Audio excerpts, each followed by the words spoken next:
Which Super Smash Bros. Characters can an average human beat with prep time? I don't think any of them, dude. The human has a day of prep time to devise a plan to beat these characters, which are some notable characters they can beat. They have access to weapons or anything that a human is legally allowed to own. No nukes, tanks, fighter jets, etc. The fighters only have their cannon feats and not within Super Smash Bros. Logic. I don't need prep to step on Olimar. Joke's on you, he's into that stuff. We're definitely looking at a few here. Wii Fit Trainer, Villager, Olimar, Duck Hunt Duo, assuming they don't have the shooters with them. I think these are the ones that could be easily cleared. Where it starts to get to the gray is with the martial artists and fighters. You can almost assume that any of the Fire Emblem cast are probably going to not die from an ambush and retaliate with murderous intent. I'm pretty sure Little Mac could somehow dodge bullets with the nonsense he's put up with. Solid Snake is used to being ambushed. Ryu and Ken both probably have some bullet time feats somewhere. The list goes on. And then you get your wacky cartoon-like characters and your RPG heroes that are definitely not going down to the average person. I could beat Kirby with prep, not through anything with combat, but because my prep time, I would go and get a bunch of sandwiches to offer, and then we would be buddies. Realistically, not talking obvious ones, I would say Donkey Kong. Hear me out. Cincinnati Zoo, May 28, 2016. I'm sure guns will work on a few of them. Only cannon feats? I would dropkick a plastic motorized Rob. Inklings die instantly from water, so I'd like to think I could body the ice climbers. Throw a Pokeball at Pikachu, then let him rot on Bill's PC. That one's easy. You need to weaken him for that to work. Also, where TF are you getting a Pokeball? Could a strong, skilled guy with a sword kill a lion? Battle takes place in an open field midday. Full-grown male lion versus full-grown male human. Standard one-handed sword. I feel like it's probably about a 50-50. All depends on whether or not the lion can get past the point of the sword. If it can't and rushes in, one good stab should kill it. If it can knock the human over and get on top of them, and if the sword's out of reach, he's screwed. What do you think? Human history is defined by guy with pointy object kills larger creature. Would it be easy? Definitely not. Could it happen? Absolutely. If it couldn't, we probably wouldn't be here talking about it. Shout out to the guy with the Technoblade profile picture. We love Technoblade in this house. Carpophoros, the Roman gladiator, allegedly did this frequently. The claim is he once beat lions, bears, and leopards in a single battle. There's a little details on this, so whether he always used spears or sometimes used swords, I don't know, but I'd say if the man is Carphoropus, then he wins 7 to 8 out of 10 times. Why is everyone here assuming the lion will recognize the sword as a weapon and that the lion is bloodlusted? It's an animal. It won't know the sword is dangerous unless it gets hurt by it, and it'll more than likely be scared and attempt to flee first. Not only can we, it's literally happened in the past. I still think a lot of guys would lose, but a particularly skilled and powerful man certainly. Yes, a man with a sword can kill a lion. There's certainly a chance that a human can pierce the heart or serious internal organs of a lion with a sword. We pushed megafauna to extinction prior to firearms. After all, it'll be tricky, but certainly possible in a one-on-one. I'd say probably more like 75 to 25 in the lion's favor. Random general strong skilled guy, probably not. Miyamoto Musashi, yes. Time traveler gets trapped in the year 1500. Can they eat a peanut butter and banana sandwich? What? Modern day person is sent back in time due to an accident to the year 1500. As a failsafe, they can be transported back to the modern day if they eat a peanut butter and banana sandwich. Are they actually able to assemble it? And if so, how long does it take them? The person gets to choose their starting location and speaks one modern day language of your choice. About 19 years. The time traveler spawns in Granada, speaking Spanish. Apparently bananas were being cultivated in Granada during the Middle Ages. If the time traveler isn't completely broke, they should be able to buy one. The only issue is that they look and taste nothing like modern Cavendish species, and they don't really share a name. The time traveler can then save up money for 19 years and get on the first conquistador ship to the New World. Peanuts are being sold in Tenochtitlan. At this point in time, the person will need to dry the banana so it doesn't rot during the voyage, and then prepare peanut butter as soon as possible. Most replies are talking about traveling for the ingredients. With modern knowledge, you could probably earn enough money with some discovery to fund your own expeditions, with better directions and tips for safer traveling and plantations. Sure, it would take a while, but that seems the safest to me. They die of any number of disease before they can think of how to get peanuts and bananas in one place. The question of whether or not a sandwich artist could defeat middle-aged technology is somewhat more interesting than the question itself. I wouldn't even know how to turn peanuts into peanut butter. You can literally just grind them for a really long time. Like if you put peanuts in a food processor, if you process them for long enough, the oils are gonna secrete and you're gonna get peanut butter. That's just how that works. That's a lot of work for a gross sandwich. Maybe invent the hamburger instead. What do you mean a gross sandwich? What's gross about a peanut butter banana sandwich? That sounds delicious. What's wrong with you? No one in New York sleeps. How long until this is discovered and the city is abandoned? Anyone within the city limits of New York, reaching upwards into space, is unable to sleep. Anyone who enters the city limits is also unable to sleep. Anyone leaving the city limits is able to sleep again. How long does it take? 1, for the world to discover this. 2, for New York to be abandoned, or alternatively, 3, everyone in New York to die. Bonus round, same thing in Seattle. It would be discovered pretty much immediately. There are 60,000 general anesthesia surgeries a day in the US. Since New York is 2.5% of the US population, that makes around 1,600 general anesthesia surgeries a day in New York. When all of these anesthesias start failing, doctors are going to be talking about it immediately. That's going to be on the news before even the first night. And the people will probably start evacuating as soon as they notice that they are also unable to sleep. It's hard to tell how long it will take to actually complete that though, especially since there are some nut jobs that will never leave and the lack of sleep ain't gonna help with their nut jobism. It would be discovered quite literally on the first night. As to if people leave or not, considering you'd die in about a week if you stay, not to mention you'd be pretty nuts by day 3, I'd imagine most people leave somewhat quickly, probably in day 2 to 5. All of you saying New York would be evacuated know absolutely nothing about how fricked up a situation this would be in the eyes of the government. New York City would be completely quarantined, preventing anyone from leaving because the CDC will think it's a disease of some sort. After all, magic doesn't exist, or if it does, definitely not on that level, meaning this has to be a disease in the eyes of the government. Nobody leaves. Everyone there dies from whatever specifically kills you from not sleeping. Edit. All of y'all, as in all of you all? Really me? Really? Thanks for making a cool thread. Personally, I enjoy these way more than proper battleboarding. Complete evacuation is unlikely. You got to consider the amount of people who will believe it's a government psyop and the amount of people who will just ride it out. And for the people who believe it's a government psyop, the sleep deprivation will only make things worse as their paranoia increases. Just now realize this is inspired by New York's moniker as the city that never sleeps. Elon would probably make Tesla and Twitter employees work in New York. As soon as every person gets on Twitter or Instagram or TikTok or any other social media and starts talking about how they are physically unable to sleep, information travels quick in the modern age. Is Brooklyn a safe zone though? It would be discovered within a night. However, I don't think it would ever become abandoned. People would commute in for work. If anything, this would cause a significant influx of tourists and people coming to spend the weekend partying. Hotels would be set up just outside city limits and people would get to experience a sleepless weekend and booze or drugs. I think people would abandon the city more like. People say NYC never sleeps. It's chill AF in upstate New York. It would soon be monopolized into a kind of business attraction. Come get your 8 hours of sleep here. You have no choice. Finally, a good night's rest. We'll fish you out. $500 an hour. Come sleep. Capitalism. LOL. 90,000 bloodlusted Shreks are airdropped into every state of the United States of America. 4.5 million Shreks from the movie Shrek are being airdropped safely into every state of the US.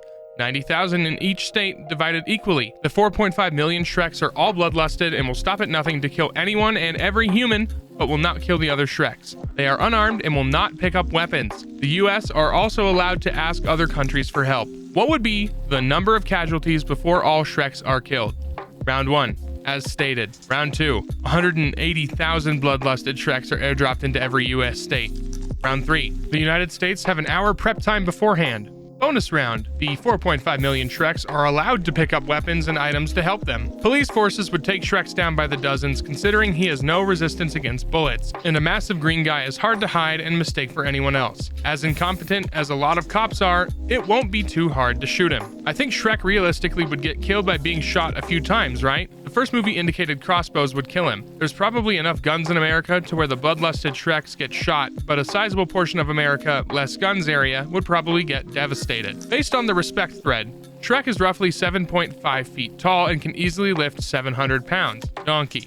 According to the Google search I just did, he's probably as strong as an adolescent gorilla. All of this means that the US is initially going to take heavy losses, probably a 10-to-1 ratio when you account for places with low population density. But the cops will probably take out a few thousand, the military a hell of a lot. Then it becomes open season as every civilized person's third cousin they only see on Christmas from the back country finally has a reason to dig out the not-so-legal guns they had in case the government teamed up with the commies to outlaw freedom or whatever. I still think the US, while Shrek is strong, he won't stop bullets. And so many Americans own guns, including me, that I think the Shreks would be wiped out within a few weeks. Also, the military within the hour would deploy as much National Guard and military as possible.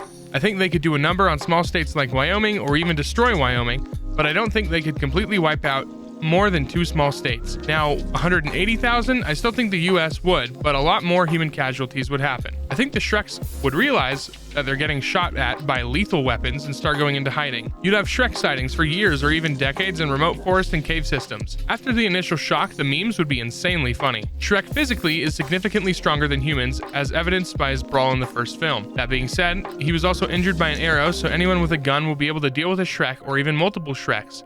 US wins every round. Every Disney villain is put on trial. Who has the strongest and weakest defense? The trial takes place in the Hague jurisdiction, cannot be contested. Crimes normally outsiders of the LCCS jurisdiction, such as felony theft, will still be tried. They are tried for all felonies they committed during the movie. The movie itself is entered as uncontested evidence. All characters, even animals, have a translator.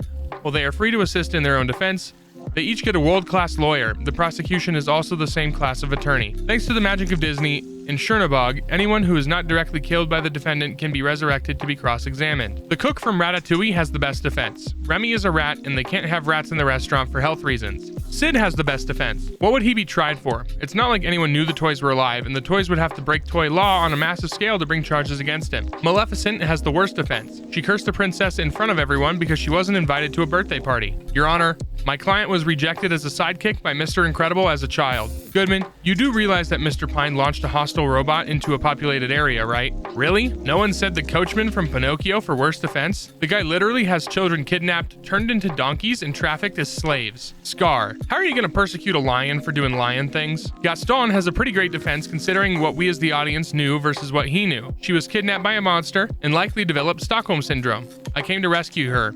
Actions justified. Probably the villain from Coco, since he confessed to his crime to thousands of witnesses, or the mayor of Zootopia for similar reasons. As for the hardest, probably the villain of Wreck-It Ralph, since he's a program. Cricket literally admitted to extorting the ant colony and explained why he thought he was entitled to do so. So I'd say his case is pretty cut and dry. Did you just call Hopper a cricket? Bro, it's in the name. I would say Cinderella's stepmother probably doesn't have many real crimes that would be provable by any means. She's just really rude and abusive to Cinderella, who I'm assuming is an adult. And the person with the weakest defense is Hans from Frozen. Like, even if he didn't try to kill Anna and Elsa, his word would never override a queen and a princess. If the lyrics to songs were taken at face value, which song singer would be the most powerful? For example, Travis Scott claims he is the highest in the room, thereby implying that he can either fly or is very tall. Freddie Mercury, he's immortal. No man can be his equal. The man travels at the speed of light. He's an atom bomb ready to explode. John Legend, maybe? In All of Me, he says, even when I'm losing, I'm winning, implying that he can't actually be beaten. Eminem said he was omnipotent in Rap God, so him. Dragon Force claims to have the power of the universe, among other things. Things are gonna get really freaky when every woman in the planet becomes Whitney Houston. I'm gonna pick the world up and drop it on your freaking head.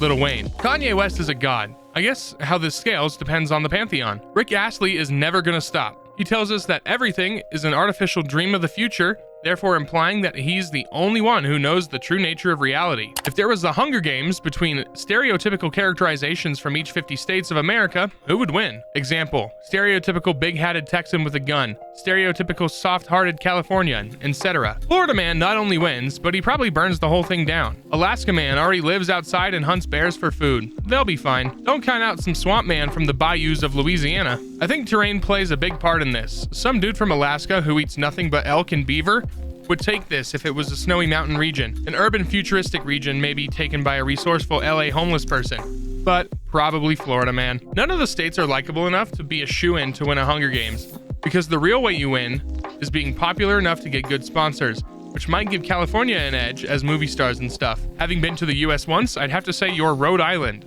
For everyone that dies there is 2 more, and I say this with respect. They are like cockroaches. Hard to kill. Lol, have any of you considered Colorado? Moved here from Georgia. Dude, these people are in freaking shape here, and I think it's the 2nd or 3rd healthiest state or some stuff. On top of all that, you got a lot of mountain men and women living up in the Rockies, hunting and doing Red Dead type stuff. Colorado mention. That's my state, baby. Woohoo! I love Colorado. Let's go. Does Louisiana get voodoo? Idaho man crafts a potato gun and goes ballistic. Takes out Florida man from 100 meters away, and then it's a fair fight for the other 49. I'm gonna go with Texas. They love their guns. The entirety of humanity suddenly loses knowledge of the English language overnight. How fricked are we? To clarify, this means the entirety of English. dialects, and regional variations included. This would mean that monolingual people who only spoke and read English formally would now be entirely unable to express themselves verbally, along with being illiterate. All signage, documents, literature written in the English language would now be unreadable. Linguists may be only able to reverse engineer the language slowly over time. Too bad for those who only spoke English, I guess. Other languages are entirely unaffected, so those who learned English as a second language, for example, will still retain their native one.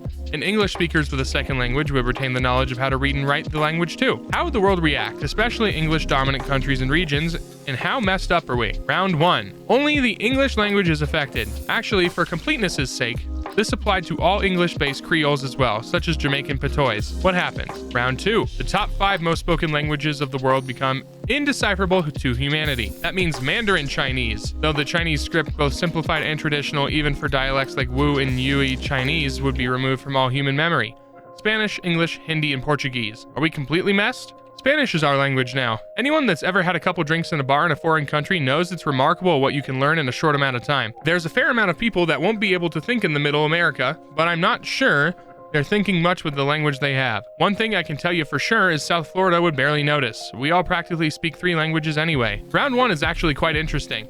I'm in Ireland ATM, and everything official is both Gaelic and English. Street signs, bus stops, buildings, you name it. I actually had a chat with 2 Irish fellows a few days ago. One of them speaks rather good Irish. The other one stopped after school. The second one appears to be the usual case, given the history how the British tried, and I guess succeeded, in rotting out the Irish language and have everyone speak English. This would be a super interesting prompt for Ireland specifically. Would everyone who only knows English become functionally brain dead due to not being able to process information in their head in the only language they know? For example, I know what I'm using right now is a phone. The word phone is what appears in my head when I think of it, but without English, not only would I not know what a phone is called, but I wouldn't have the words to describe what it is or what it does. And that seems completely crippling. It would only last a single hour at the very most. Most of the world, that is, as we have many translation examples to and from English in many languages. Auto-translating that to something else is easy, which is easy if you speak another language, but still doesn't solve the initial issue of being illiterate. Anyone that only speaks English would now have to learn some language, which is most likely will still be English, as it is an easy language to learn and all your knowledge is currently still in English. Most scientific papers are published in English, so pretty messed up, I guess. Do monolingual people also lose the inner voice when thinking? How does ASL factor here? I don't know about the rest of humanity, but I'm going to start talking to people in broken Spanish and Japanese that I learned from anime. Points? Unga? Unga bunga, indeed.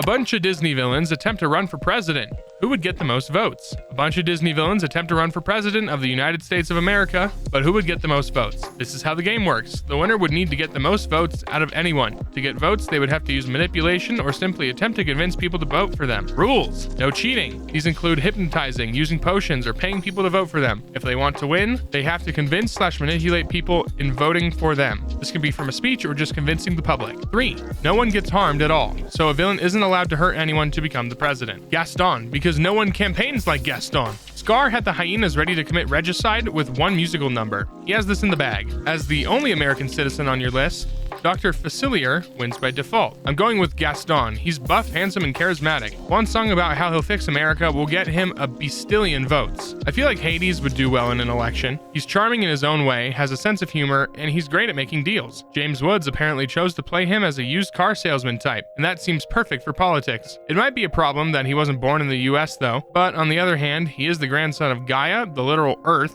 which includes the US, so you could argue that he's American as apple pie. Captain Hook is a decorated military veteran and completely unhinged. He'll do well in the primaries at least. Lyle Tiberius Rourke from the Atlantis movie. He's not only a decorated military veteran, but he also has numerous ties to the 1% and the military-industrial complex. Can only speak to the ones that I've seen, but I'm inclined to give it to Scar.